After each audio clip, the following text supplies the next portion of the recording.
بەڵێ ئەمڕۆ وەک باسمان کرد کۆتا و دەیەمین ڕۆژی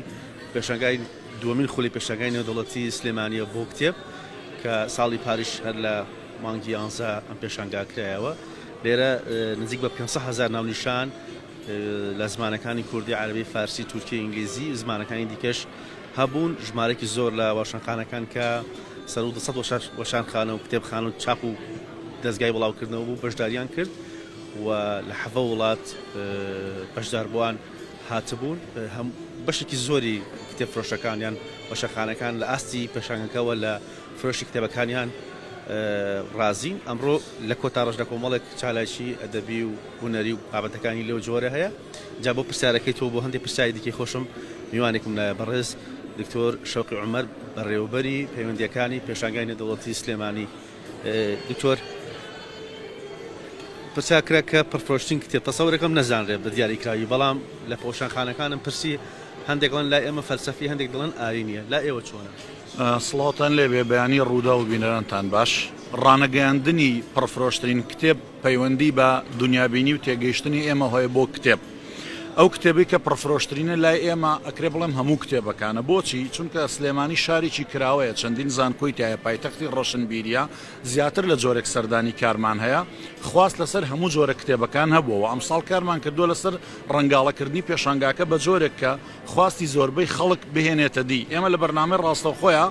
نووسری بەڕێزی وا هەبوو لە تەنیشتی خۆمەوە دانیشتوە لە بەرنامەکە و توێتی پڕفرۆشترین کتێب کتێبەکەی منە ئێمە هیچ کام لەو لێدوانانە نەڕەت دەکەینەوە نەتەبەنیەکەین و پشتڕاستێکینەوە بەڵکو ئەڵێن بە جۆرێک لە جۆرەکان هەموو کتێبەکان فرۆشیان زۆر باش بووەوە خەڵکێکی زۆر و دارنەشەکانیش ڕازین و ناشمانەوێت دوور و نزیک ئەم کولتوری پڕفرۆشترین کتێبە بە جۆرێک لێ بکرێ کە هەندێک لە ئایدۆلۆژیا و تێگەیشتنە جیاوازەکان ئەیانەوێ وای نیشان بن کتێبی سەرکردە سیاسیەکەی ئەو کتێبی ئایدۆلۆژیاکەی ئەو کتێبی دنیابینیەکەی ئەو پڕفرۆش بووە ئەمە بە جۆرێک لە جۆرەکان کولتورێکە تێپەڕیوە نەخێر هەموو کتێبەکان ڕێز لێ گیراون و هەمویان فرۆشیان باش بووە کەواتە چالاکانی کۆتا ڕۆژی فستیڤالەکە یا پێشانگە پێ بڵێ چییە کە یەکرێ بۆی خەڵکیش بزانێ کاتەکەی باڵێستا ئەمان بینن چالاکیەکان ڕۆژانە نۆرماڵ لە سەعات 2 دەست پێ کاتە سەعات 6 ئێوارەیە کە کۆمەڵک چالاکی کولتوری هونەری ئەدەبی ڕۆشنبیری و وێژەیی تایە بۆ ئەمڕۆ چالاکیەکانمان جیاوازە کۆمەڵک کاری ڕێنمایی دەرونی هەیە کە لەن ڕێنمایی کارێکی دەرونی باشەوە سەعات 11 پاشکەمێکی تر دەست پێەکە کە ماستەر و دکتۆراکەی لەو بوارەوەیە لە بابەی پەیوەند توانامرۆیەکانەوە قسە بۆ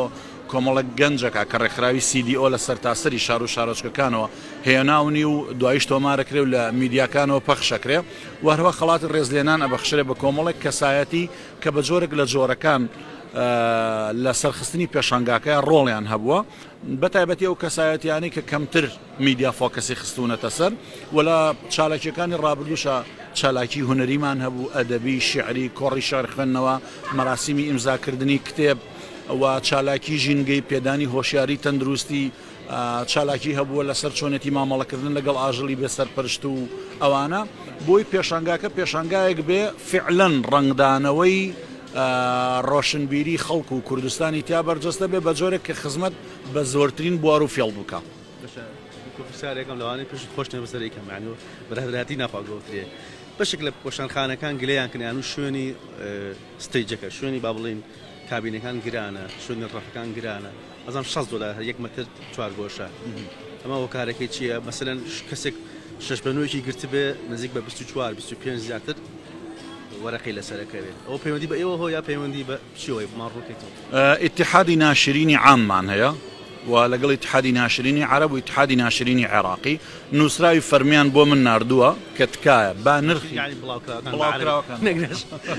کۆمەڵە و یەکێتی بڵاوکراوەکانی کوردستان و عەفەن عێراق و عەرەب و وڵاتانی دراوسێ نووسراوی فەرمیان بۆ ئێمە ناردووە کە تکایە با نرخی ژوورەکانتان گونجاو بێ لەگەڵ خواستی خەڵک و قەیرانە بگونجێ بە جۆرێک بێ لە دەوروبەری $100 ئەم نووسراومان بە فەرمی هەیە بۆ مەترێک 4 گۆشە لە $100 تەواو بێ بەڵام ئێمە هاتوین ئەمەمان کردو بە $70 $70 داشکاندنی زۆر باشمان بۆ کردو زۆربەی زۆری هاتۆتە 56 دوای ئەوەی کوردانی 4 پارچەش نەک 56 بە نرخی زۆر ڕەمزی ژوورێک بە $200-300 کە تەنها پارەی ئەو خزمەت گوزاریانەیە و لەگەڵ ئەوەیە ئێمە هەموو خزمەت گوزارەکانی ئاو ئینتەرنێت کارەبا فەرش پارتشن کورسی مێز ڕەفەی کتێب گڵۆب هەموو ئەمانەشمان خستۆتە سەر ئەو 50-60 دۆلارە ڕەمزیە ئەکرێ هەندێکیان گلەیان هەبێت لەبەر ئەوەی قەیرانی داراییە قەیرانی کۆرۆنایە ئێمە نابێت تەنها چاومان لەسەر ئەوە بێت کە من وەکو پار مەسەلەن بای 50 ملیۆن 100 ملیۆن کتێبم نەفرۆشتەوە چاومان لەسەر ئەوە بێت کە سلێمانی و کوردستان 2020 ئەبێت بە یەکەم وڵات کە پێشانگای کتێبی بە فەرمیتیا ئەکرێتەوە ئێوە ئاگاتان لێ پێشانگای کتێبی شاریقە کە بۆ من ماینی گەرانەیەکی قوڵە شاریقە تەمەنی لە پێشانگای کتێبە چەند یعنی دووسێ دەیە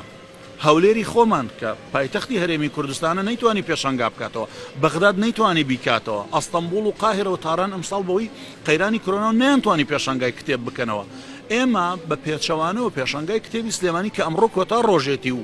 ڕوودا و یەکێکە لە میدیا عەجوولەکان بە بەردەوامی لێرە ستەیجی هەبوو و هەموو میدیاکانی تریش ئێستاکە بە جۆرێک لە جۆرەکان سرکیەک عەجوولیەک بزیێوێکیان پێوە دیارە هەمیشە چاوی کامێرەکانتان لەسەر ئەوەیە کە هەڵەیەک کەم و کورتیەکە بێت کە ئیشتانە دەریخن سوپاس بۆخوا ناڵێم نەبووە بەڵام تا ئێستا لە پێشانگایە ئەوەندە ڕێنماییەکان بە جوانی جێبەجێ کراوە ڕێکارەکان بە باشی گیراونەتە بەر ئەمنی تەندروستی سەلامەتی سکیۆریتی ئیداری هەموو ڕووەکان تاوەکو ئێستا گرفتێکمان نێشانی باس عەجوولەکە هەموو میدیاکارەکانن ئێستا ئەم مۆبایلی بەدەستی من و تۆیە هەر گەنجێک لێرەیە هەر دیاردەیەکی نامۆ ببینێ